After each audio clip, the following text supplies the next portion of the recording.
There's no agenda here, and people can really give their honest feedback about the economy, which in a lot of ways is different from what people are reading in the newspaper or in the media. I don't think people in the media can really cover the economy the way we do. And a lot of the people in the media, a lot of the media outlets, I think are entertainment driven more so than anything else. Yeah. As long as they're getting eyeballs and viewers. So today we're going to cover, we're going to parse through, we're going to talk about the economy, of course, and parse through the student debt crisis. I have with me Christopher Townley, affectionately known as the Brooklyn real estate baron.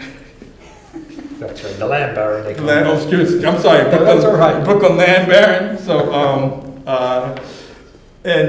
so we'll go ahead and get started. But I just want to let Christopher give us just a general overview of his take on the economy.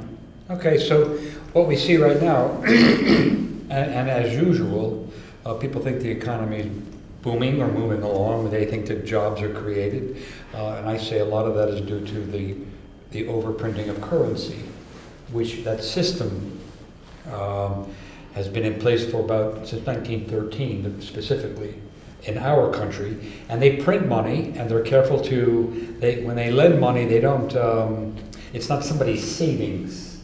So we think of people put money in the bank, and then the banker lends it out and makes some of the commission on it, and then they pay interest to your grandmother or whomever had saved it. But that's not really what happens. So they keep flooding the economy with currency.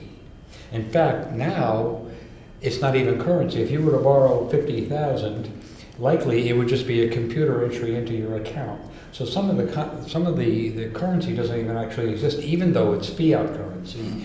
You see people now they slide their card in. There's no currency.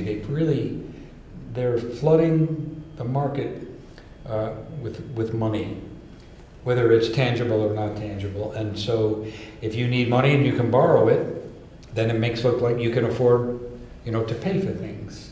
But that is going to stop, just like it always stops. They'll hold back. When you need to borrow it, they're going to hold back. So that's one reason why people think the economy is booming. Other things that we tend to look at, and you had mentioned it, that it's different from what we read. So for example, I just took the subway up, and an old ad from New York State said the $15 minimum wage is here thanks to New York. And so if you look at what happens when they jump from something to $15, what we know that for hundreds of years, the wages are the last thing to go up, and prices are the first thing to go up. So that's the first thing that's going to have prices go up to cover some of that wage increase. Secondly, when there's a two-pronged tax consequence. The first is that you pay a percentage of your income in tax. The second thing happens is that if you were making $11 and now you're making $15, you're in a different bracket. So not only do you pay more because you're made more money, you're paying a higher rate. So what we really don't need is a minimum wage increase. What we need is more buying power for the person in the lower bracket, really for everybody. So somebody's going to make $15 within a year or two, that's going to be eaten up by those tax increases twofold and price increases. So that doesn't really help to get a minimum wage increase. So when you say increase buying, how would you increase buying power have prices fall, have prices decline? How would you increase buying power? Would you have prices decline? Well, those people shouldn't be taxed, and I talked about this before, so let me talk about infrastructure for a minute because it affects that. So people say, well, the infrastructure is good because you create jobs. So I say, and this is where the land baron nickname came around, that what infrastructure does, it makes land more accessible and more productive. For example, and the benefit is privatized. For example, the Q train on 2nd Avenue now, if you own a building right next to the 86th Street Q train stop, you make more rent than the guy who doesn't have it there, but you didn't build the Q train. Right. So infrastructure benefits, it's called, in the colloquial, in real estate we call it location, you've heard that? But it actually means locational advantage. And the locational advantages to infrastructure are privatized. Mm-hmm. So I call for a taxation more on land, not so much on the buildings or the buildings improvements, so that when public initiatives, and we pay for all of our taxes, we borrow money actually to build infrastructure, but we pay for it. It's a public initiative. We make the sidewalks, the streets, the fiber optics, the subways, and all that. But so the increase of land productivity can be measured in land rent, only the land rent, Right. and that should be taxed more than a person on the lower bracket income tax. They shouldn't pay income tax; it should come from the land tax. Got it. Because they're benefiting from it, but it's passive income. They didn't do anything to it. And the part that they did do something, like they built a building or they improved a building, that shouldn't be taxed either. But it's the land rent, which goes up because we have 9 million people, so the demand for the land is more. Got it. So that kind of thing. That's one answer to how we can fund people to have more buying power, is that they should be taxed less. Got it. It should be shifted, the tax burden. Got it. I think at 20,000 foot level, we've been talking about this for a while, but I think there are signs that the economy is not as strong as the politicians would have you believe. Like, for instance, one thing is that the labor participation rate has been extremely low ever since the financial crisis. Labor participation rate has been around between I think 62.5% to 63% for the past few years. Hasn't been this low since the Carter administration. Yeah. And we know that it was an economic quagmire when Carter was in office. I think back in, I think a few years ago, Ben Bernanke said that 94 million people not in the labor force was a national crisis. Now it's 96 million people not in the labor force. Yeah. So if it was a national crisis then in 2012 or 2013, it's even worse now. Yes. That these people are not in the labor force. And that makes the fact that these people not in the labor force are not included in the unemployment rate makes the unemployment rate look lower than what it really is. That's right.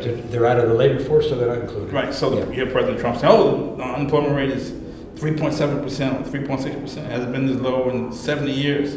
The economy's great." So I would call the show called The Wire came on HBO. They call it "Juking the Stats." Whether the Baltimore Police Department would go out and arrest people for jaywalking or walking down the street with a brown paper bag or running a yellow light. And they would make it look like window dressing, make it look like they're doing a great job. The police are being effective. Right, exactly. Yes. And you have people on the police department who have been doing this for 10, 15 years, and you have senior people getting promoted for juking the stats. And junior people trying to mimic them. After 10, 15 years, you have 80% of the police force good at quality of life, solving quality of life crimes. Right. If someone stole your car, they couldn't find it.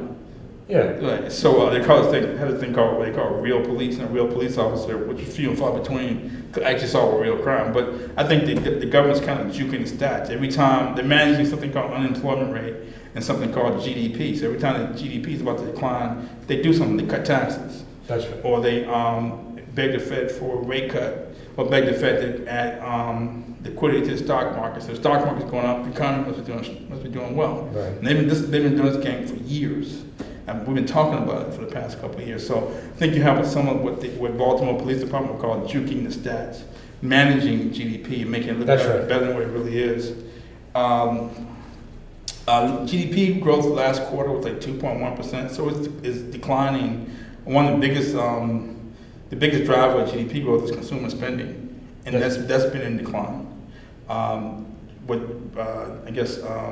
Federal Reserve Chairman Jerome Powell called personal consumption expenditures, ex-food and energy, is what he uses to measure inflation. And he wants to hit 2% growth. It hasn't been 2% this year. I think it was 2% for a few quarters last year.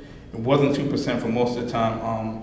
Janet Yellen was the Fed chairperson, and it hasn't been. It's been in decline. So after all the money printing, after all the stimulus, all the tax cuts, all the adding of liquidity to the market, they still cannot grow PCE at 2%, which is a sign that maybe what they're doing is not working.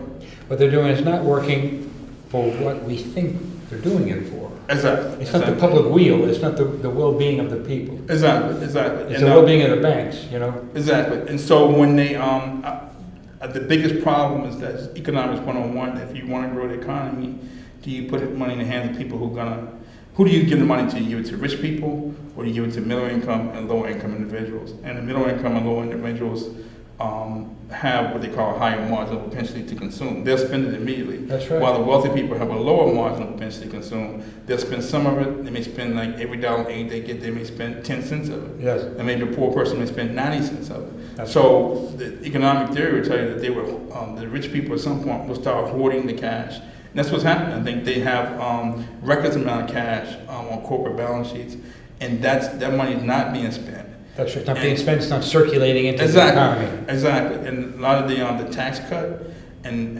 enticing companies to bring the money back over here from overseas, but giving them a tax holiday. Yes. A lot of that money was spent on share repurchases, which hasn't gone recirculated through the economy. And another point I want to pick up on from your perspective is that my favorite president was Jimmy Carter. Yes. And I was very impressionable back in, I guess, late 70s, early 80s. Yeah. And when he would come on TV, I thought he was talking to me directly. I would just sit glued to the TV. I thought he was talking to me. And so his problem was that, other than the Iran hostage crisis, that was a big problem. Sure. But he had a very low labor participation rate, very high unemployment rate, and also prices were rising because OPEC was playing around with the oil prices. That's right. I remember. And so it was kind of like stagflation, and it's particularly for oil because you couldn't get around it. People need oil, they need gas to go to work. And so the good thing about it's a silver lining when the economy craters is that if people are unemployed and wages are falling, prices should also be dropping. So people should have more buying power because prices should be in decline. What the government has done since Obama administration and Ben Bernanke, when he was the Federal Reserve Chairman, had this bright idea to spike asset prices to grow the economy. And the media would call it unconventional because it wasn't based on anything.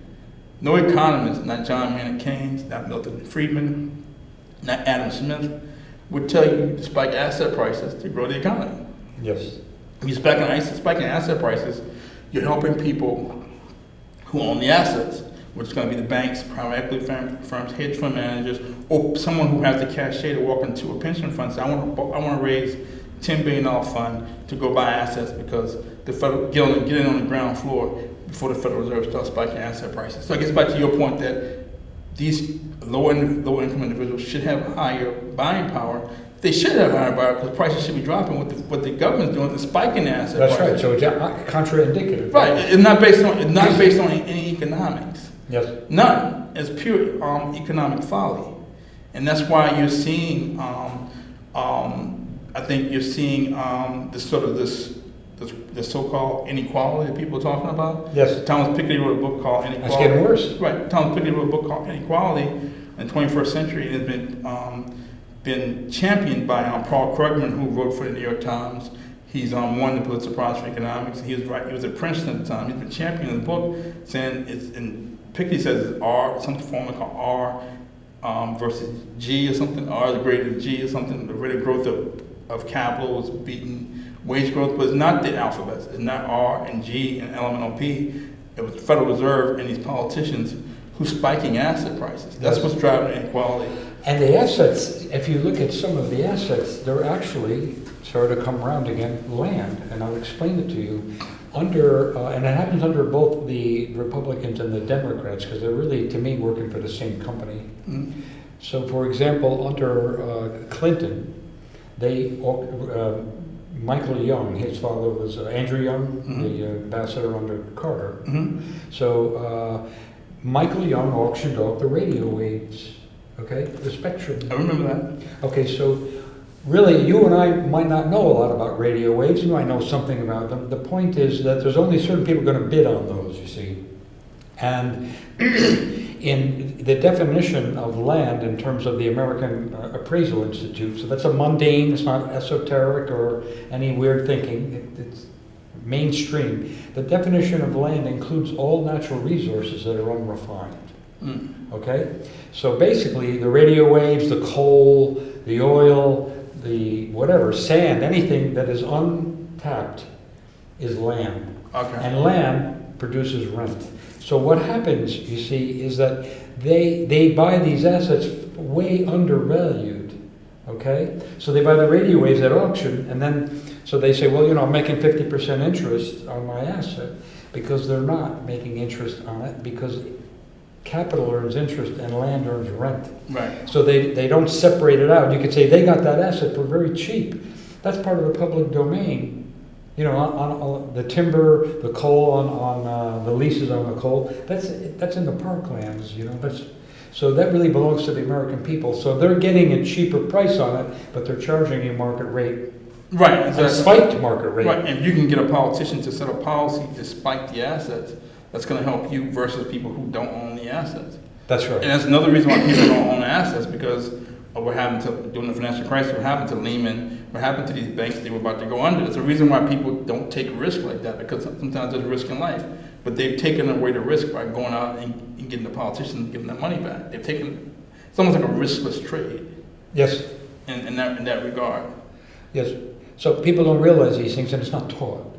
Right. So, for example, another thing that it's related but not completely, you would say, I get Democracy for America or MoveOn.org, and they talk about the American democracy.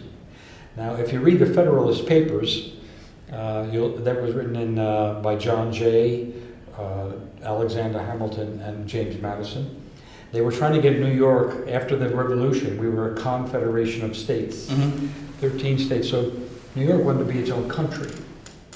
The landowners, for a lot of reasons, it doesn't matter why. The point is that they made a pen name, and all these three wrote these papers called the Federalist Papers, targeting the people of New York. And it was the name Publius. There was a pen name. And they explained why we don't want a democracy. And why we don't have one. We have a republic. Okay. And so the key difference is that we don't really vote on things. We might, in the school board, vote on whether we get that new copy machine or hire that gym instructor, but we don't vote for things. The politicians, we vote for people and they vote for things. Exactly. And how do we get on those people's radar? Right. And that's the problem. That we don't have a democracy. And I only bring that up because people think we have a democracy and they think they know where the economy is going. And I don't mean people as a condescension. I mean, I'm people too. But we have to continue to look at everything, right? And what it is we're talking about. Right. And define it. It's a republic, like Greece. Right. So it's important to know where we are, and then we can figure out where we want to go. But all of where we are is kind of obscured by the press or by, by what's taught in the schools, But I think that the populists are sending us messages. For instance, when you look at in the art world, which we'll get into in November, we'll start talking about social unrest. But when you look at the art world, a lot of what the artists are singing about, Xanax, the young kids rapping about Xanax, Percocet, and Molly, and all this type of stuff, and they really want to kind of get away. They want to escape. Yes. And you have this opiate crisis going on now. People are trying to escape. You're seeing more social unrest. So a lot of times, when people may not be, the regular person may not be able, John Doe may not be able to explain the economy the way we can, but they feel something. They feel that maybe the opportunity was there for their parents or their grandparents aren't there anymore. You're seeing a lot of these, right. I think you're seeing a lot of these mass shootings. I think you're seeing a lot of this people social, are unhappy. Right, a lot of this social unrest. We've almost become numb to it now. When someone shoots up a subway or someone shoots up into a crowd of people and 10 people die, we saw that happen again. We almost become like numb to it. But the people are telling you things, and you're seeing the social unrest. If in terms of what the politicians are doing and printing money and giving it to somebody, their donors, or somebody who want to work for only leave office, or somebody you want to sleep with, what have you, that's not economic. That's not economics, and it's not. I'm not sure if it's illegal, but definitely not when. It's not economic. Doesn't follow economic principles. Exactly. See, yes. Right. The people feel that. I think the people feel that. I think they're reacting to it. I agree with you 100%. And then when you break that down, you look at who's the biggest arms dealers in the world: the Soviet Union, or the former Soviet Union, Russia, and the U.S., or actually the other way around. U.S. and Russia. And so the arms dealers are the people selling the guns. And so the NRA, National Rifle Association, they're really the spokesperson, but they don't want to limit their sales for guns. Right. And they're the manufacturers of guns. So there's really not much going to be done about that, because that's already, they go back to the Revolutionary War, the arms dealers. Mm-hmm. And that they have promulgated starting different wars so they can sell their equipment. Right, and then when you have, they become almost like a protected class in a way, because now you see President Trump talking about growing the military budget. Who are we at war with? And you have these wars where you have,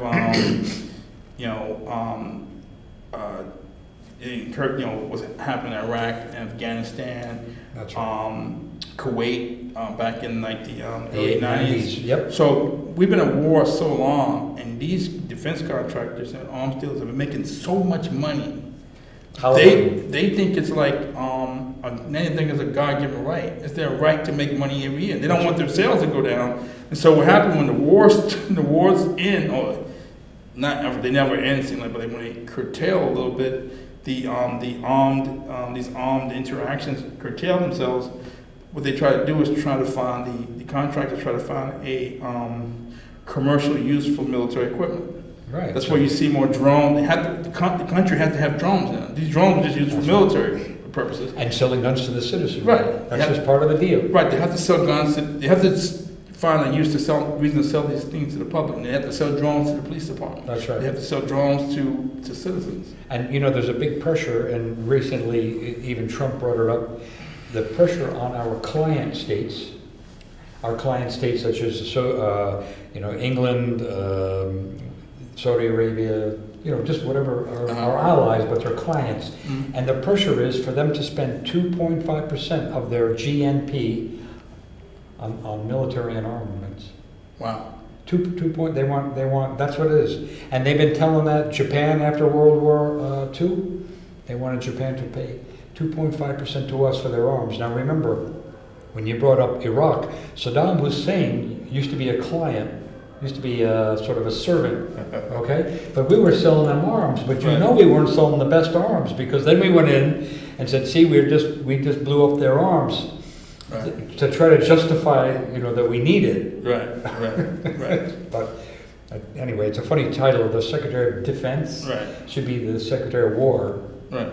They're not really defending anything. Right. So we think we are. So President Trump is running a military budget, and companies like Halliburton, companies like Honeywell, General Electric, they depend on the military budget growing to increase their sales. That's right.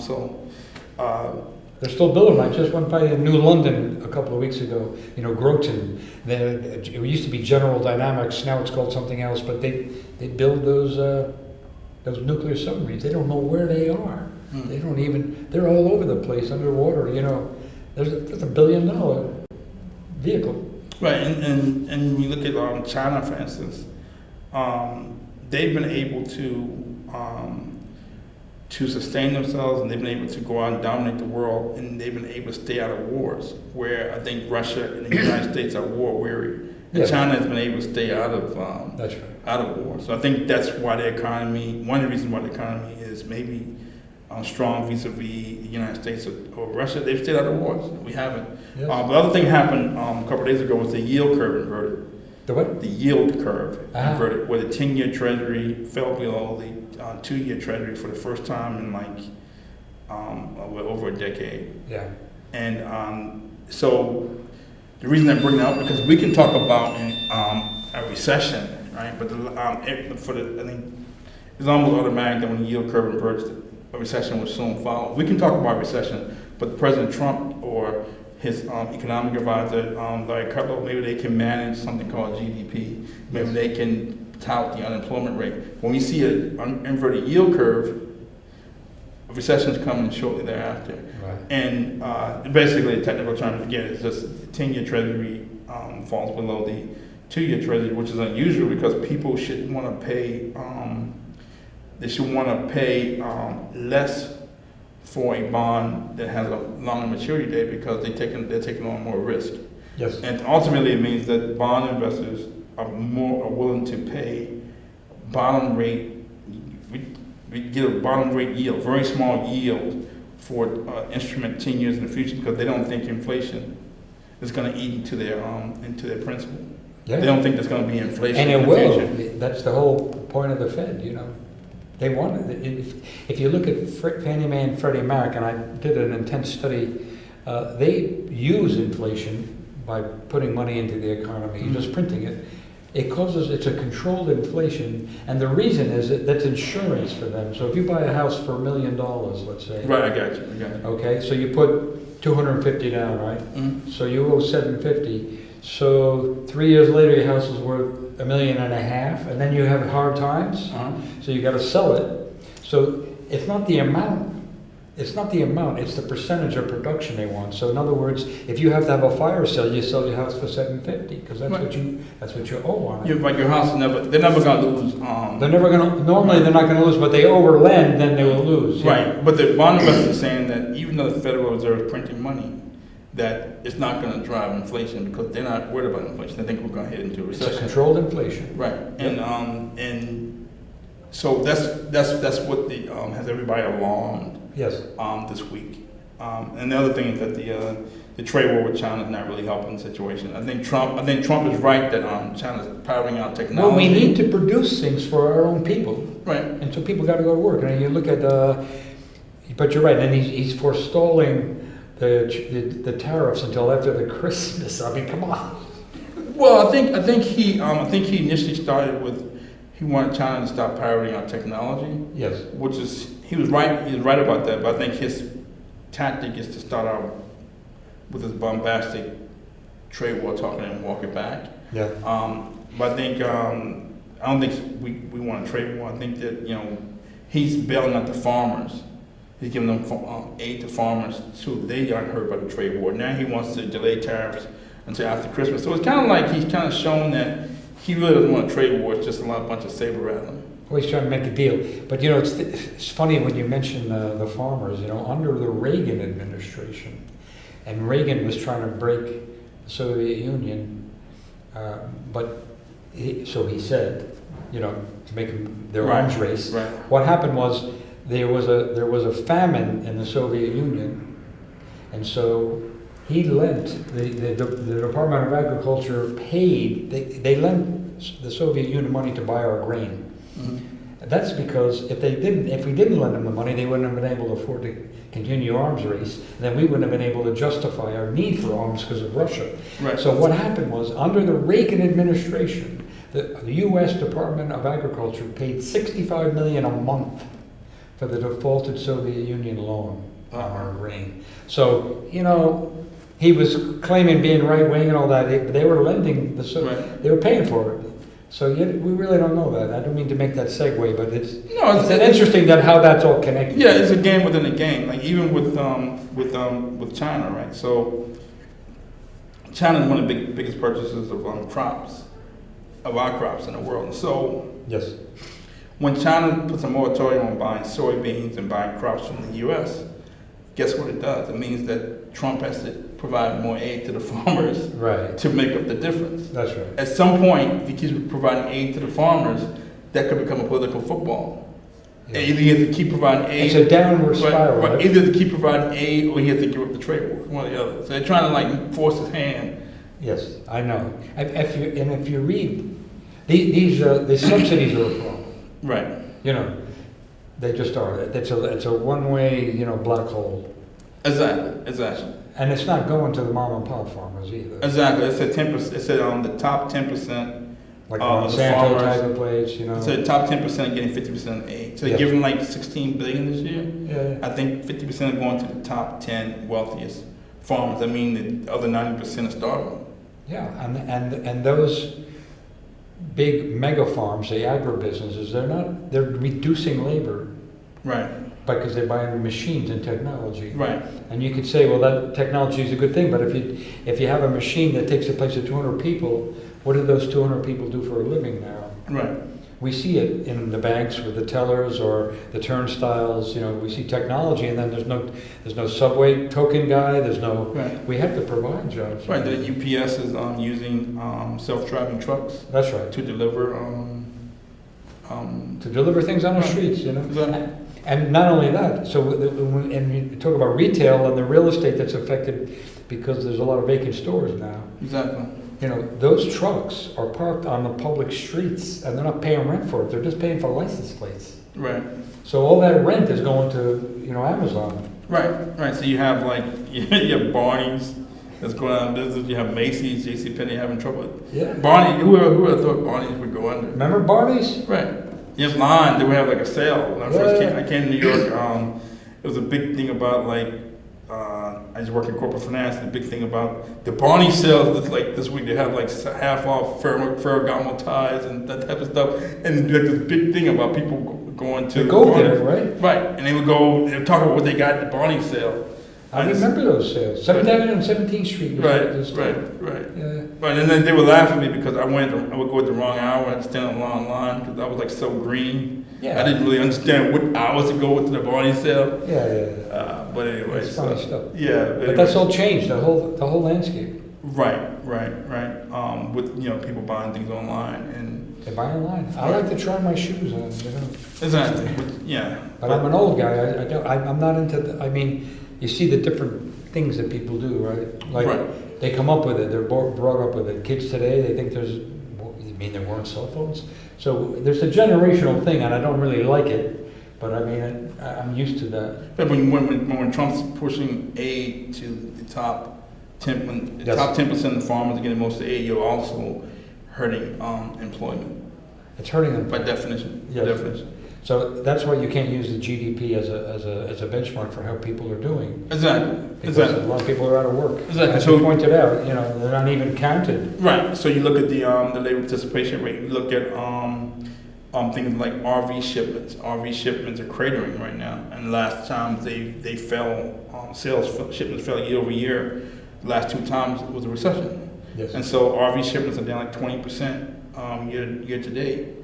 And that means that for an RV, some of these RVs cost like $90,000. That means that the material, parts, and labor. That means And the financing to pay for that. exactly. It's almost costing like a retrocession, like a domino effect. Yes. So when it declines, They're not buying anything. exactly. And so that means that the labor is declining, the parts aren't being sold, so on and so forth. And so it also is a discretionary item, which means that if people, like we were saying earlier, people aren't confident about the future, the first thing they cut out are discretionary items. That's right. You don't need an RV. You don't need that. You don't need You don't buy luxury. the new suit. Right. You don't need luxury goods. Yeah. You don't need the Hermes tie or the Ferragamo tie Yeah. or the Kate Spade bag or what have you. You just do the necessities. Exactly. So that it causes like a real downshift in the economy. Yeah. So there's signs that the economy is pretty weak outside of the inverted yield curve. Yes, that's right. So, but you have the president trumpeting the couple of things that he can actually manipulate, whether it's GDP or the stock market or what have you. So yeah, I think it's a pretty good overview of the economy. So now we want to make a segue to student loans. Yes. That's probably one of the other reasons the economy is not doing so great when you saddle these young people who should be spending money. They should be spending money on houses and condos and new cars. It may be difficult to do that when you saddle with student loan debt. But I just want to throw out some statistics right quick. I think student loans are now $1.5 trillion. 1.5 trillion, 7.5% of the GNP. Right, and they I think it's like a 35% default rate. 35%. So when I wrote this book, one of the things I read about was the fact that student loan debt was rising at 3 times the rate of inflation. And student loan debt, wrote this book in 2012, so around 2010, the data I was using in 2010, 2011, I think the student loans were like $760 billion, approaching $1 trillion. Now it's 1.5 trillion. That's double. Right, and the default rate was 9%. And now it's 25%? 35% Wow. default rate. Yeah, I didn't realize that. And 44 million people, they estimate, have student loans. Right. And so,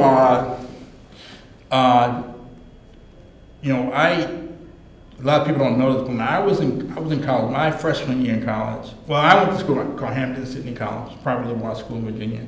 When I started, it cost like $8,500 a year. And that was a private school. And that was a lot of money, though. That was like you're not that old. Right. 1985, it cost like $8,500 a year. It's a private school.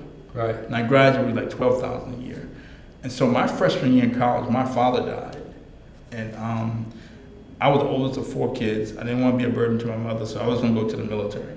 Yes.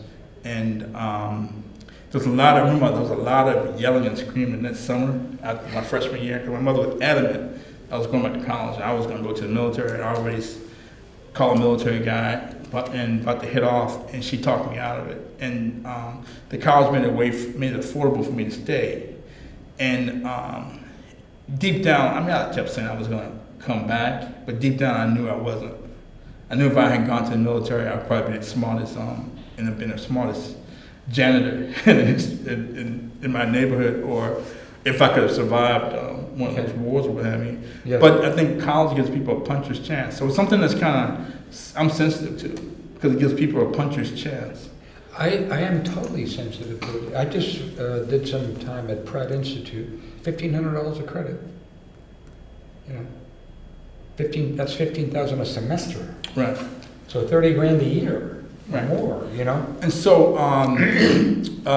Lehman Brothers, when it was around, to keep an index, housing used to be driven by, and housing and autos, these two big ticket items that drive the economy. Yes. And they, I measured them in the book, like over years. Okay. And so they probably, over time, usually about anywhere from 13 to 70% of GDP. Now you can't really track it because it's been bastardized, the data's been bastardized, because you have a bunch of investors who want to buy real estate, and so it's not really driven by demographics like it used to be. But my only point was that usually that you could track when, based on demographics, how many people were age 25 or older. Once they got 25, 26, they tend to buy their first house. Yes. Then they get in their early 30s, they get married, have kids, they want to go buy a bigger house. So you can pretty much track housing starts. Yes. Based on demographic. Used to be able to do that. Not so much now, but these big ticket items drive the economy. So if you saddle kids with all this debt, they can't do anything but pay. Right. And what do you get paid? You need a master's degree now just to do anything. And what do you make it? Yeah, exactly. They're not making a lot of money. Exactly. So they're paying debt and sharing housing. Right. It's all we work. The shared spaces. Right. I mean, it's a great idea, but people are getting less and less. They're receiving less and less. Less than share a house, share an apartment. I understand. And so I think what you have is these students. So the student debt's rising. Where's the money going? Yeah. You know what I'm saying? So you have all the student debt and an X amount of students saddled with debt. Housing, the cost of housing is going up. Right. And you have X amount of people buying houses, but the costs are going up. So that means that it's like a hoovering up of wealth going somewhere. Yes. That's going to the hands of very, very few people. Again, what we were talking about earlier. The unearned income was they just print that money and they're lending it out. Right. So the other one thing when I did the research on the colleges, what I found out was that they were what I would call acting in a for-profit manner. The what? They were acting in a for-profit manner. Uh-huh. A lot of them were purposely driving up, like spending money on Hogwarts-style buildings, purposely spending money on gourmet meals for the kids. That way, I would call it sort of bling. That way, when kids apply to this school, they have all these amenities. When they go visit that school, have all these amenities. Visit that school, it doesn't have a lot of amenities. They're going to apply there. When they go apply to the school with all the amenities, the school turns them down. The more people they attract, the more people they can turn away, and they can look exclusive. Like we talked about that last time, the exclusivity of the people that are the students. Right. Then the other thing is that when you're building these buildings, and other schools that aren't as well endowed also want to compete in this arms race. Yeah. When they build buildings, schools that are not well endowed may have to increase the tuition. Yeah. So you have this I would call it acting in a for-profit manner, where you have one college over here you're a real estate developer, and wellness center that offers a college degree as a side benefit? Yes. If so, then you should be taxed at the same rate. Yes. If you tax these colleges, I think that a lot of behavior would stop. Mm-hmm. And now I think just a lot of politicians are recommending when I wrote, but they're not citing the source. But do you think they can get the debt forgiven? Do I think they can get the debt forgiven? The 1.5 trillion dollar student loan debt. What would you recommend on that? Is that what Elizabeth Warren and Bernie Sanders are saying, right? That's what they're saying, right? You'd have to, the taxpayer would have to eat that, right? I would say that policy is not going to work because what they're doing, what you have to do is break the spiraling costs. Yes. So you basically have them forgive debt of an overpriced product to begin with. Yes, and somebody already got a commission on that and paid to make that. Exactly. That debt, that $1.5 trillion debt, in my dollars, $1985 is probably worth a third of that. Yeah. You follow what I'm saying? So you're gonna forgive 1.5 trillion of debt that's probably not worth. It's probably worth 20 cents on a dollar. Yeah. All because somebody just kept hiking the prices because they know kids need to go to college. The kids need to go to college and they're attracted. They're young. They're saying, "Oh, right. The prestige of this," you know. Right. So the product that they're selling isn't 10 times more valuable than it was when I was in college. Not at all. If they're dumbing it down, if you ask me. Exactly. So when you say we're going to forgive an overpriced product, no, deal with the fact that it's overpriced and have them stop overpricing it.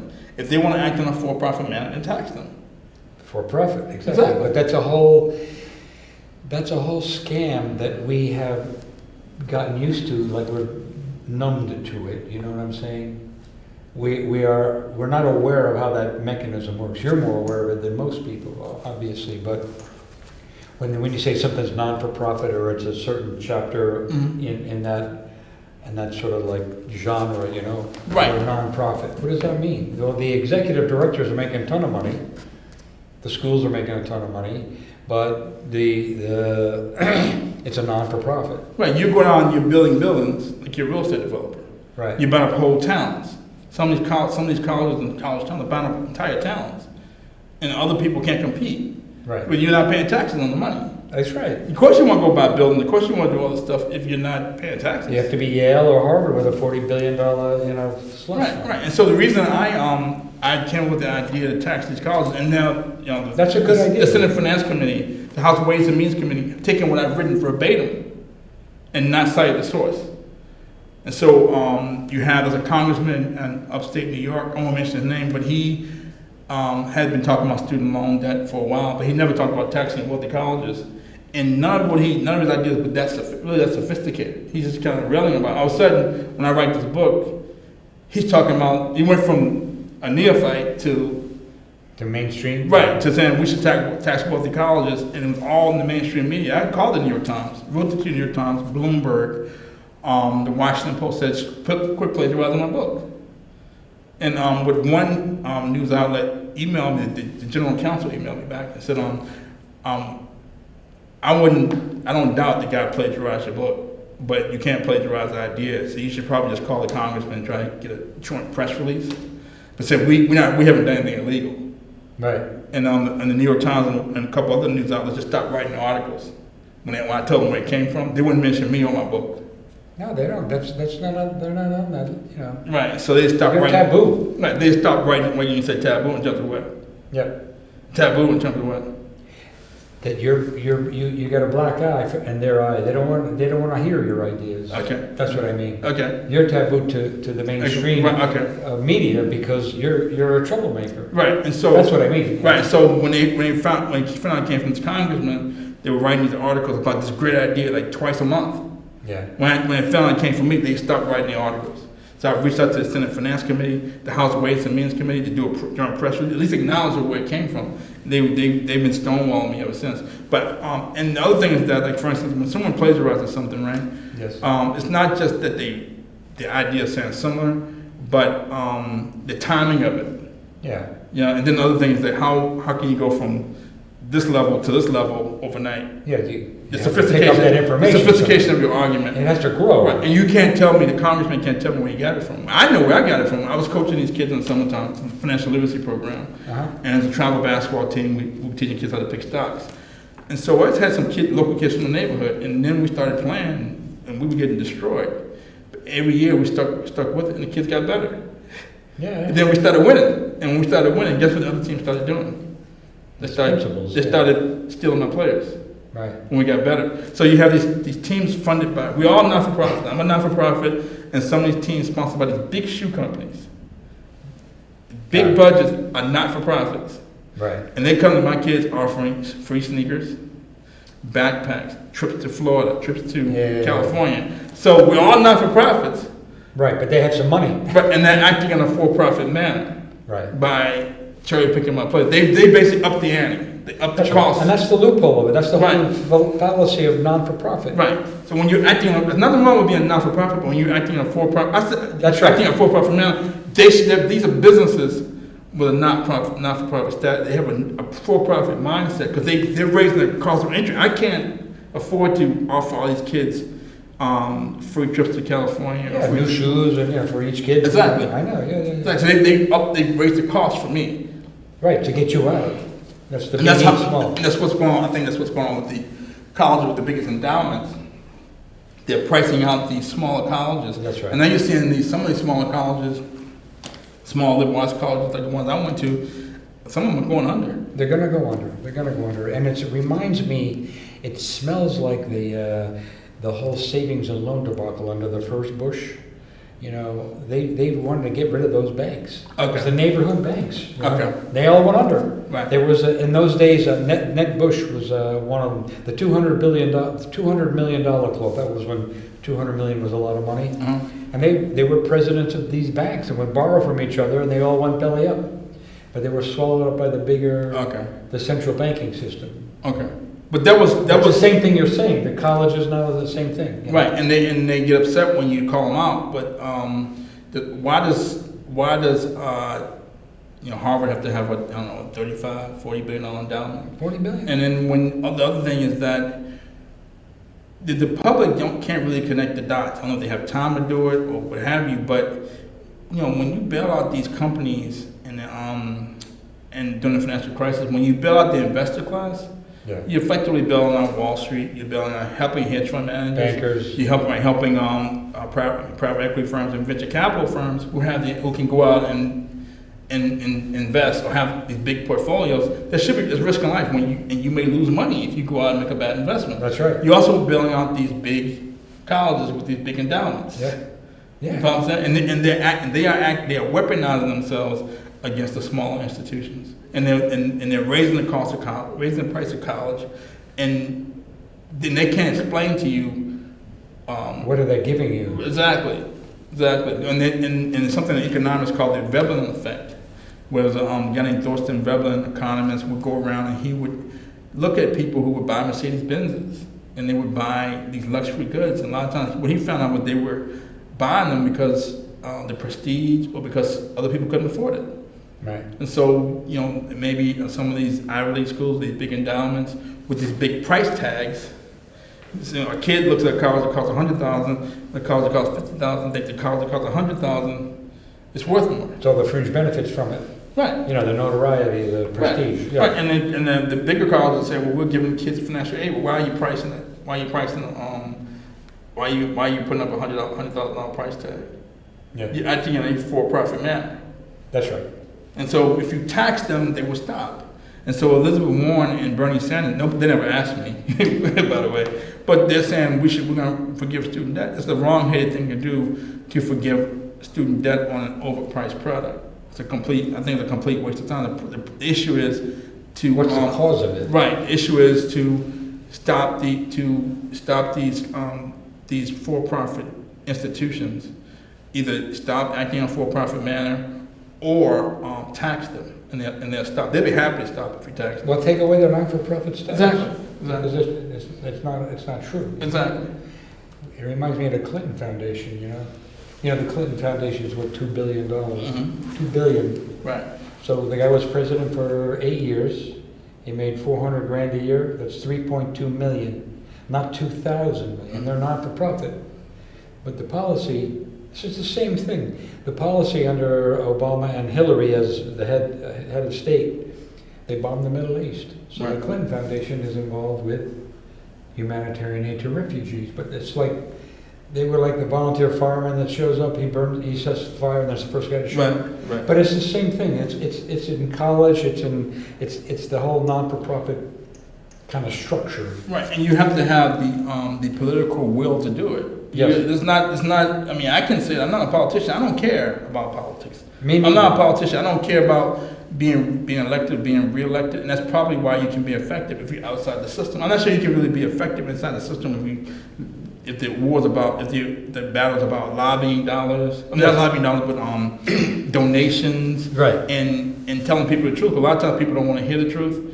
They And, don't and wanna hear the I'm not truth. sure if you can even get elected by telling the truth. You will not get reelected if you get Right. elected, because people want to think they're doing all right. They're doing the right thing, but they're not looking deeply into the cause and effect of things. Right, and so when I see these young kids going out and not everybody, but when you see the opiate use, when you see the music, Molly's, Percocet, Xanax, so on and Yes, so yes, forth, yes. and when you see these mass shootings, and you see, it's gonna increase. When you get enough of these mass shootings and enough of this social unrest, it could force the politicians to find the political will to That's the other way to get on the radar, yeah. to make the change that needs to be made. Right. You know what I'm saying? I think it's a maybe it's a natural order of things. When it gets out of hand to the point where somebody said we got to do something about this. We hope, and I think that there's a lot of merit to what you're saying. That's what's going to come up. They can't ignore it and still be a politician by saying, I'm here for the public good. Right. If all these problems are happening, we've got to look at the cause of it and do something about it. Right, and from an economic standpoint, we should be investing in kids. They're the future, and they're gonna grow. They're gonna grow the economy. They're gonna go buy a new house. They're gonna go buy a condo, and then when they get married and have some kids, go buy a bigger house. They're the ones who are They gonna buy things. exactly. They're gonna be the ones who are gonna drive the economy, not 50-year-old investment bankers. That's what it is, and we're not. And We're that's investing not what it is. in investment bankers and hedge fund managers. And so the overview could be that the Fed is printing money, right? And so the highest paid people that graduate college are money people. Right. So they can give out the loans to other people, make big commissions on them, right? Right. Right. I know a guy a couple of years out of college was making $3 million a year as an investment banker. Uh-huh. And so during the financial crisis, right? I had an uncle from Oklahoma. He called me when Lehman went under. I've been talking about the economy for a while. And Yeah. People just got tired of talking about it.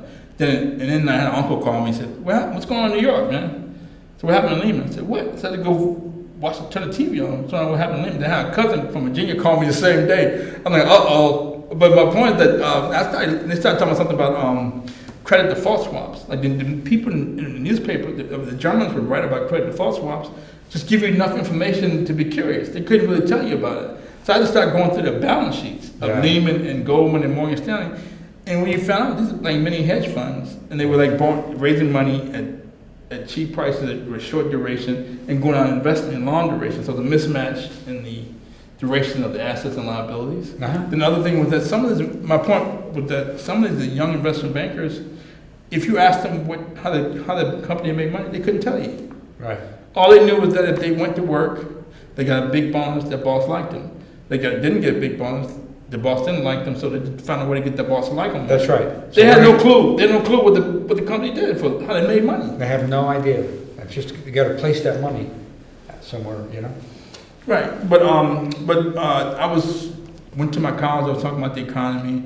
I was calling an event called Prince Edward County and the Global Economy, which is where I'm from in Virginia, and was a precursor to this to see if it would work, see how the people react to it. But at the time, President Obama was still in office, and Hillary was running. And I was saying that Donald Trump's going to be the next president. I said that again, back to the Jimmy Carter scenario, where I was showing how the labor participation rate was very low, in that the Fed was spiking asset prices for some odd reason. Yes. And so the economy that made my favorite president, Jimmy Carter, made him a one-term president. President Obama and Ben Bernanke had replicated it. Yes, okay. You replicated the economy that made my favorite president a one-term president, and Hillary thinks that she's going to get reelected Yes. by championing these policies. I'm going to continue President Obama's progress. Yeah. If you're going to champion the policies that made Jimmy Carter a one-term president, I find it hard to believe that the Democrats are going to stay in office with this economy. Because history's already shown us that. I repeat it. Right. And Jimmy Carter couldn't do anything about it because OPEC was raising the oil prices. Now you have what I call the oligarchs, the investment banks, Yes. the hedge fund managers, private equity firms, real estate developers, venture capital firms have replaced OPEC. Yeah. So when OPEC in the late 70s, early 80s, OPEC was a pariah. I remember. Right, but now you have, when the oligarchs are hiking prices, it's an example of American exceptionalism. Yeah. You see the difference? It's the same stuff, just different name, right? Right. It's the same mechanisms. Yeah. Right. But I think the student debt, when you saddle these millennials with all the debt, the people who, these young people who are supposed to be the engine of the economy, I think it makes it even worse. Well, they're actually going to be, in a way, slaves, in a way, because they did get a service, whatever it was, overvalued, overpriced, and they borrowed money that was printed. Exactly. But they have to work to pay it back. Exactly. So that means part of their daily activity of work is to pay that fictitious debt. Right. So to me, that's a form of slavery. Exactly. And what's happening is that I guess people try to call this capitalism. What you have is these oligarchs. Yes. Are going out and finding things that people need. They need to find a place to live, so they go buy buildings and raise the rent. They need to go to college, so they're going to raise prices for tuition in perpetuity. That's right. They need to go to college, so they're going to go out and buy buildings near the college and raise the rent so that people can't afford it. You have to live here. You can't live 10 miles from college, from campus. You have to go right there. Right. So they're finding these things that investing in these assets that economists would call inelastic goods, where the price. So in using supply and demand, if supply and demand are equilibrium, you have a price, right? If you raise the price, the demand will go down. But for an inelastic good, if supply and demand are equilibrium, you have a price there. You raise the price, Yes. demand doesn't drop because people need it. They still need it. They need to eat. They need to drink. They need to live in a place. Exactly. Yeah. So they find these oligarchs buying up these inelastic goods. Yes.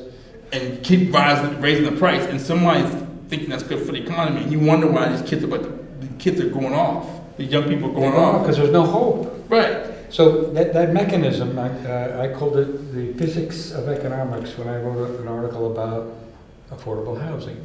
So if you look at our country and you bring up raising a rent, so there's such an initiative, whether you're a macro that owned buildings that were billions of dollars, or whether you're a guy you're going to buy a little place and fix it up. What are you trying to do? You're trying to fix it up, raise a rent. Exactly. So whether you fix up a room or whether you fix up 40 floors in a tower, you're still trying to raise the rent. So there's so much of American initiative in raising the rent and financing that. Right, but back to your point about people should have more disposable income, the opposite should happen. These prices should have fallen. When you have a recession like that, the prices should have fallen to the floor. Yes, they should be. And then people whose income may not be that much, they can still afford a place to live. Right. Right. The price. It's odd to have unemployment going that way and prices going that way. I know, it's crazy. I think we'll look back on this time. I won't, but I think my son, my potential grandkids, gonna look back on this time. Like, what were the adults thinking? I have no idea, but we know that people are less and less able to afford the products they produce. Right. If you work in a factory and make suits, you can't buy that suit. You can't afford it. Right. So that's what you say. You have no buying power. You can't afford the things that you make. That's totally out of whack, you know.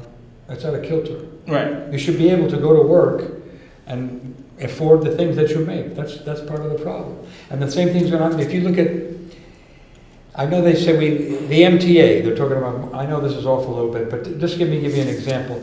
The MTA says we're going to modernize the subway system. Mm-hmm. Okay, so what do we see? Countdown clocks. It's still filthy and disgusting. they had an advertisement for several months or a year. They showed a couple of old guys my age, rather primitive, with a primitive machine cleaning the subway. But now they got countdown clocks, which are obsolete because I can have an app to do it. Who got paid for all those machines? Exactly. You know, all that high tech. Right. That now you don't even need a Metro card. They're doing that thing with your credit card. Right. It's happening to the guy that was his job. Exactly. I know I said that before, so I don't want to harp on it, but it's in the politicians are saying we're going to modernize everything. Right. So what? You put a new paint job and a couple of Right. screens up. The train is the width that it is. It's the height that it is. It has the capacity to hold a certain amount of people. Right. You're not going to modernize that except for the switches, the cleanliness, you know, service on time, more trains, not more high tech. Yeah, fluff. understand. And if you're gonna pay for it by raising the annual fee, monthly fee, it's a tax on. It's a tax on use, a use tax. It's a tax on everybody. That's right. Everybody equally. Then if the infrastructure, people can invest in infrastructure to drive the economy and so on and so forth. That's such a great idea. It's going to be good for everybody. Then why is KKR raising an infrastructure fund? It could be. Why is Blackstone raising an infrastructure fund? Do you think they're raising an infrastructure fund because they think they're not going to get some infrastructure money? Of course they are. Yeah. But I mean, the infrastructure it's touchy. If you do it so much that there's automatic stuff, that's a problem. Mm-hmm. Also, I still think you have to tax the land increase for the benefit of it being more productive because you have that infrastructure. Right, but hopefully this is why we have these events. This Yes. is why we have this, because you have people who don't want to play politics.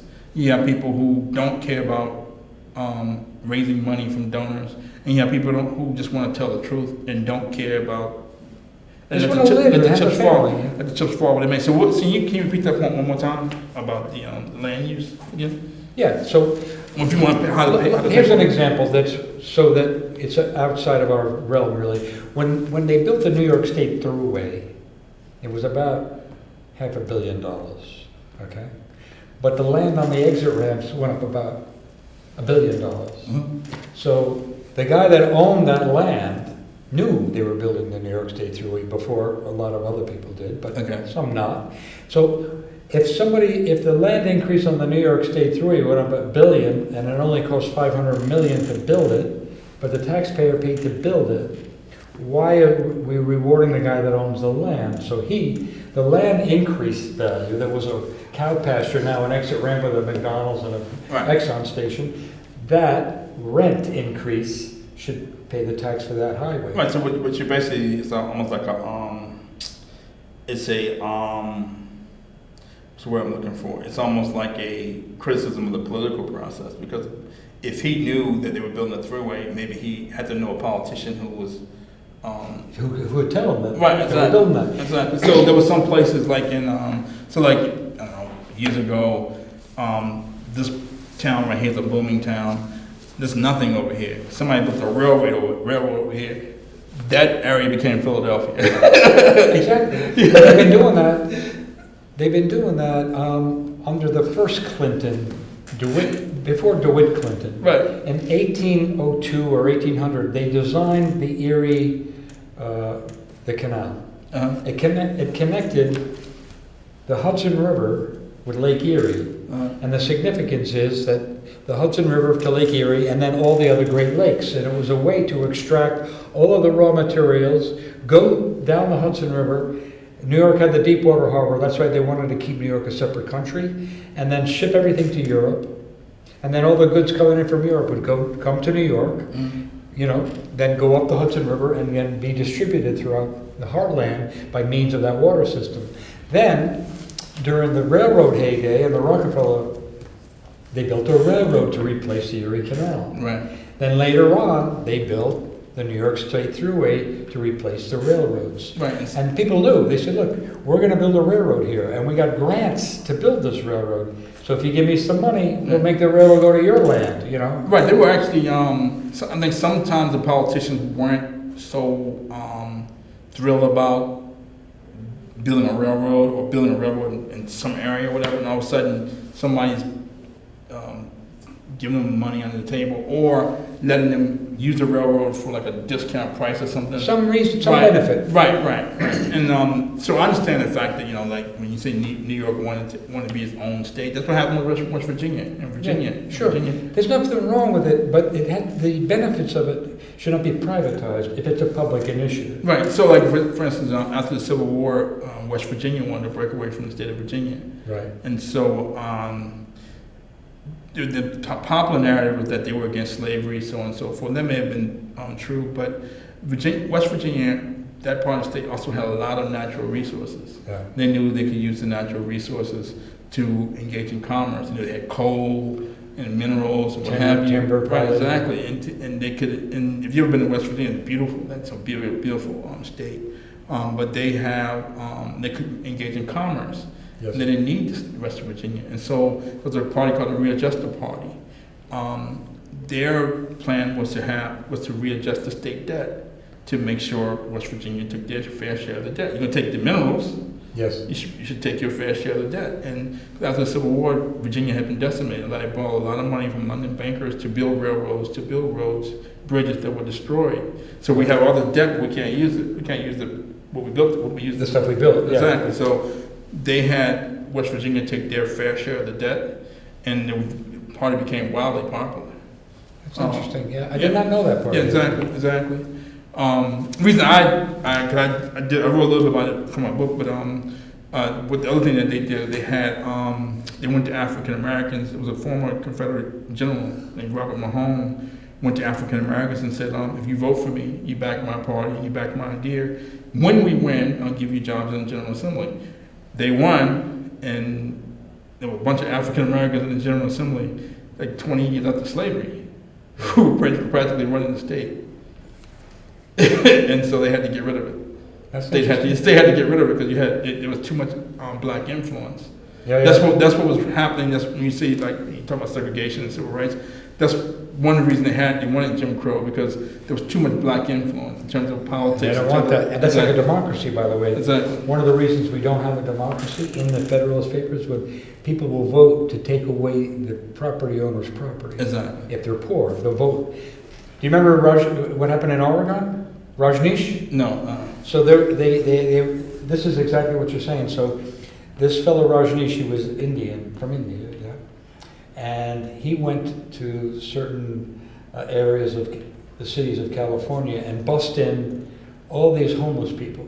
Okay. Okay, so that the population, Rajneeshpuram, they built a city, okay, and they bought land in Oregon, like 2,500 acres or something, and the population of this group coming in was bigger than the population of the county. So they all registered to vote.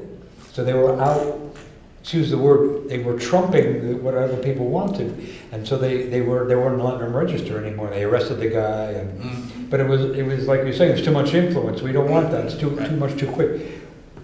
Which would be good in the case that you're mentioning. Right. But not necessarily, bringing homeless people in and get them to vote the way you want them to vote. Right. I mean, I'm not denigrating the homeless, and everybody has a right to vote and have be heard, but to manipulate it like that. Right, but this the thing about Trump, and what I was talking about back in a couple of years ago, was that he tapped into this populist message. And all populism is this railing against these big institutions that control our lives, whether it's the Federal Reserve, the book industry, the IRS, the media, the IRS, Wall Street, hedge funds, what have you. So railing against these big institutions, and it was around the world. I mean, that's why you see Brexit in the UK.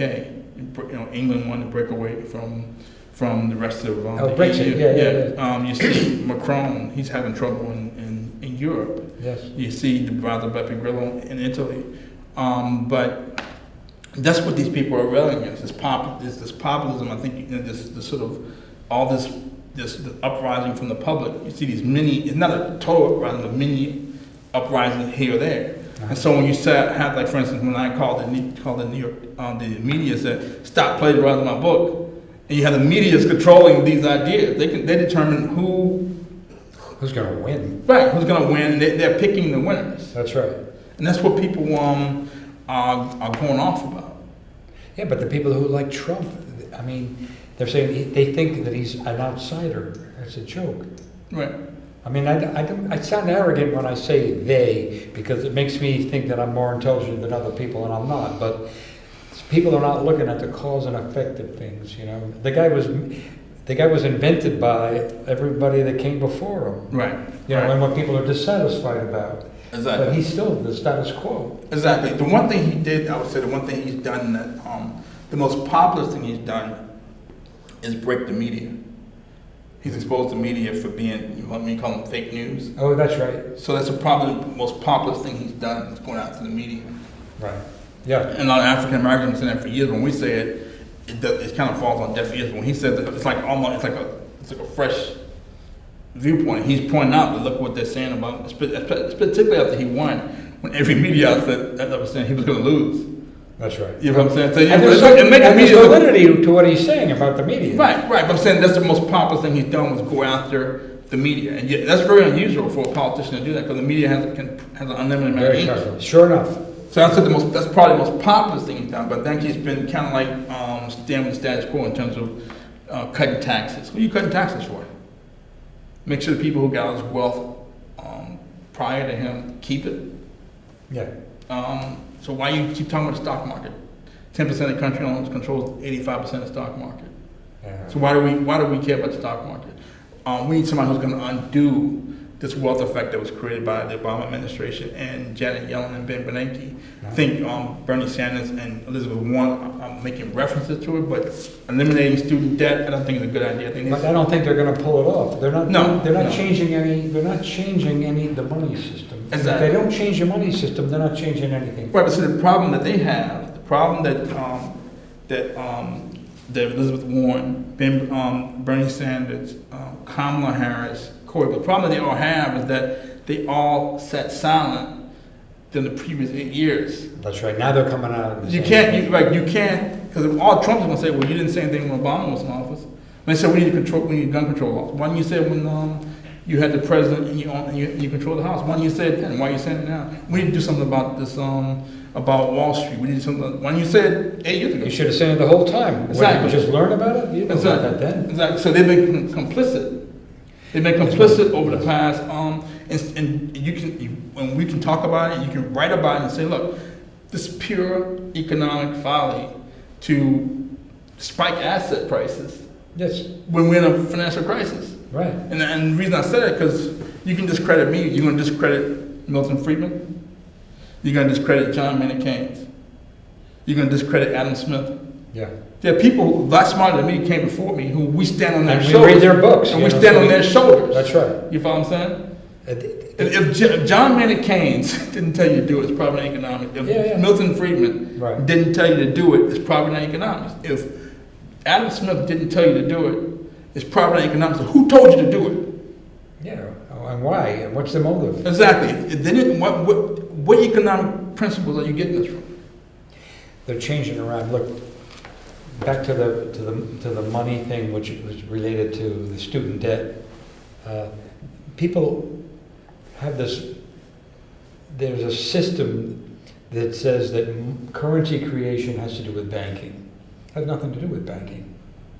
Banking is banking, and currency creation is currency creation. Just like in 20 years, everybody will think healthcare has to do with insurance. Right. Healthcare has nothing to do with insurance, but they've created it that we have mandatory insurance payments for healthcare to get everybody covered. Why isn't healthcare just covered? Right. As part of, like when there's a pothole, they fix it. It's not insurance, they fix it. Right. When you're sick, you should just get that handled. So, like the currency is not banking. Exactly. And so they've wed the two. Exactly. And so there are people who know they want them silenced. Yeah. So you ever see a movie called The Perfect Storm? The what? Yes. So there's a scene, a couple of scenes in the movie. In the beginning of the movie, all these tough guys going out to going out to fishing. There's a restaurant that they all meet at, like a local bar. Yeah. And there's a guy at the bar, and there's like an old bum. It's like an old guy. Looks like a bum. Are you talking about me again? No. It's a guy that he's somebody just a regular person, very innocuous. Yep. And all these guys are going to start to see, and then the wives and girlfriends are seeing them off. And all That's these right. guys are so I remember that. right. These guys are real important. The guys want to see. Until they kind of get stuck out there, and the weather's bad, and they think it's a storm or something. It's a big storm, and everybody goes down to the local bar again. Right. There's the old guy there. It's a bum, and everybody's concerned. They're coming back. What's happening? They get caught in the storm, and they said I think they went to the Flemish Cap, and the old guy says they went to the Flemish Cap. He says, there's no hope, and they're not coming back. And everybody else got mad at him. Like, oh, you don't know what you're talking about. He said, okay, you're probably right. But this guy who was innocuous, all of a sudden, I don't know who the actor was, but all of a sudden, he goes from being a nobody, just from his body language and his facial expression, you can kind of tell he's been to the Flemish Cap. He's a very experienced seaman. Been there, done that. Exactly. He knows they're not coming back. Yeah. Yep. And so on the point is that when we're talking about the banking system, and these banks are too big to fail. When I first got out of college, I worked in retail banking. I worked it was intrastate banking. I worked for the biggest bank in the state of Virginia. It was called Sovereign Bank. I was so proud. I was so proud. I was telling people I worked for the biggest bank in the state of Virginia. And then like the things that the banking industry was talking about, and all the executives in my bank were talking about was everybody wanted to be like Citigroup. We want to be like Citi. Citi was the biggest bank in the world, in the country. Right. And everybody wanted to make real estate loans like Citi. And Citi is doing international loans. So they wanted to kind of and they want to be big like Citi. Everybody and Citi, and John Reed was CEO of Citigroup. He was doing all the stuff. He came with ATMs, and they were very cutting edge back then, very innovative. But they had to get to be as big. The other thing they talked about was they wanted to sell insurance, and they wanted to get rid of intrastate banking. They wanted to become interstate. They wanted to get bigger, like cities. So statewide, federal. And the argument was that Japan had the biggest banks in the world. The top 10 banks, they probably had 8 of them or 7 of them. If we don't get big like Japan, we're gonna lose out. That's their argument. That's what we're telling Congress. But we also knew that Japan's banks were thinly capitalized. That if they had a problem, it's gonna be a big problem. That's right. And what happened that there was a banking crisis. And now in Japan, this whole banking system was wiped out, right? Like we knew it was. And our banking system came back because we got bailouts. And so all these big banks now are too big to fail. And there was no reason for them to be that big to begin with. Yeah. You follow what I'm saying? Yeah, I do follow what you're saying. They were just saying, we're going to lose out to Japan. And now that Jamie Dimon and all these bankers are saying, if you make us smaller, we can't compete with China. They keep going on and on about this. Yeah, but what are they? Big, you know? Right. The banks aren't doing any more today than what they were doing when I came out of college. Yeah. When there was interstate banking. The bankers are making more money. Yes. Because all the banks are bigger now. They're making more money. And they have more influence. But if you have a problem, it's going to be a big problem. First, when I was just came out of college, there was a banking crisis. It hit certain pockets, like in New England. There was a real estate debacle in New England in the late 90s, late 80s, early 1990s. They hit New England, D.C. area, Texas, and California. But there were other healthy banks that could buy those banks. To balance it out. Right, but now when you have a bank go under, it's equivalent to having 20 banks go under. Yeah, because they're so big. Exactly. So if the banks are too big, why not go back to intrastate banking? Right. Why not make them smaller? But we've gotten this thing where what's wrong with the savings, the neighborhood bank? Right. But then my only point is that now we've gotten this thing where I kind of been to the Flemish Cap. I know that these people are blowing smoke. Yeah. They're blowing smoke. Right. They're saying things. Right. Not based on any research, nothing. Yeah. So when I go back to intrastate banking, when you have all these healthy banks, if a bank goes under, the healthy bank to take it over. Why do you have to go to the government for this big bailout? Yeah. Now I've seen in the real estate. I've been through a lot of cycles. I've been a real estate broker since '93. And a salesman for 10 years before that, an appraiser. And people are saying things. Now the London School of Economics, they have this whole curriculum on real estate. Mm-hmm. And I had this young client recently, and I was talking to him, that's his new job, is to find clients to lend money on real estate. Like billions and millions, you know. And you know that's going to be the next cause. Right. I predicted, by the way, 2026. Okay. We'll see. if I'm right about that, but I believe that could be the next meltdown. Right, if the government lets it melt down, but apparently the oligarchs can't lose. No, because they have some reason. They always have they get bailed out with exactly. money. Exactly. And then in the populace, and these young people aren't asking these questions. No. The young people aren't asking the questions that we're asking, that we're talking about now, because it's going to affect them. Why does the house have to be? They're going to be working for less, longer hours, exactly, for less of a reward, because the wealth is going to be distributed more in the direction it's been going. I don't know if that can last forever, but that's the way it's been going for hundreds of years. Right. You know, the Queen of England owns 1/7 of the world's arable and usable land. I believe it. I believe it. She owns, there's something like 57 billion acres, and she owns 7 billion. Or I believe it. Yeah. They said the world never sets on the. You know, that she owned a lot of the cotton-producing land in America. You know, wow. Tobacco. It just changed hands on paper. It didn't matter. She owned the land. Okay. Queen. Anyway, so that's very interesting stuff. But the student debt, I don't believe we can erase it. I don't believe we can come up with a solution for it. Except for, right, like, not just a wholesale solution, but right. I think you have to still go in, and as what you were saying, go in and take the steps to right. kind of undo stuff. Right, because it's selling an overpriced product that's an inelastic good. And right. for someone like myself, it was my way to become, maybe become more in the middle class. Yeah. It was a puncher's chance. I understand. You know what I'm saying? Completely. So it's something sensitive to me, but it's an inelastic good, and these colleges acting in for-profit manners, and these are what, when you talk about populism, what you're railing against, these big institutions, like these big colleges with big endowment that control our lives, and it's saddling these young kids with debt, and you have to undo it slowly, but it's not something popular that. And people aren't answering the questions. A few people, you are answering the questions, you know a lot of the answers because you've seen it. Right. But you're reasoning it out. But you have to ask those questions, and to a degree you suffer from asking those questions. Right, right. Like we had a politician, Maria Chappelle-Nadal, who was here a while ago, and she said that when you stand up for how she stood up for African Americans in Ferguson, when you stand up for black lives, you get death threats. Yeah. There's a cost to standing up for black lives. There's a cost to standing up for little people. There's a cost to standing up for people who can't stand up for themselves. There's no question. And if you're a politician, you're not going to get a lot of donations. Your donations are probably going to dry up. You're probably not going to be popular. You're definitely not going to be popular with the mainstream media. And they're going to pick on you. They're going to make you. Right. The media is going to pick on you. Right.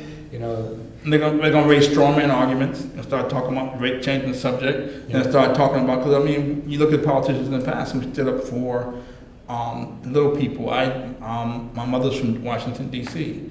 and I'll never forget. Marion Barry was the mayor of Washington D.C. I'll never forget how there were real estate developers who wanted to go into Washington D.C., carve the place up, raise the rent, and drive poor people and African Americans out. He was the person between them. He was and the barbarians at the gate. Yeah. And they hated him for it. And the media never had anything kind to say about the guy.